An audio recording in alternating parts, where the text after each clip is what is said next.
હું બારિયા રણજીતસિંહ ચંદુભાઈ આજરોજ મહીસાગર જિલ્લાના ઉપાધ્યક્ષ બક્ષીપંચ મોરચામાંથી રાજીનામું આપું છું। મેં મહીસાગર જિલ્લામાં પૂર્વ જવાબદારી તરીકે મંત્રી તરીકે મોરચામાં 3 વર્ષની સેવા આપેલી છે અને આ સિવાય મારા ઘરની અંદર 1992થી મારા ફાધર શ્રી ભારતીય જનતા પાર્ટી સાથે જોડાયેલા હતા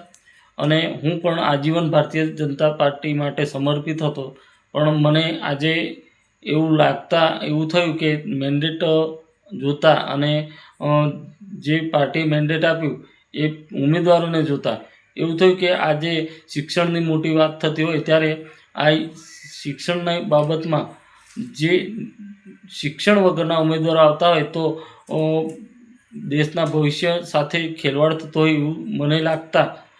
મેં રાજીનામું આપેલું છે। કેમ કે જે ઉમેદવારોને પાર્ટીએ મૂકેલા છે એ ઉમેદવારો શિક્ષણથી વંચિત હોય એવા, એમને પૂરતું નોલેજ ના હોય એવા ઉમેદવારોને જ્યારે ટિકિટ આપવામાં આવી હોય એમની સામે જે ઉમેદવારો હતા કે જે ડૉક્ટર પણ હતા અને જે શિક્ષિત હતા, BA થયેલા હતા, એ લોકોનો અવગણના કરી અને જે લોકો 5મું કે 6ઠ્ઠું ભણેલા હોય કે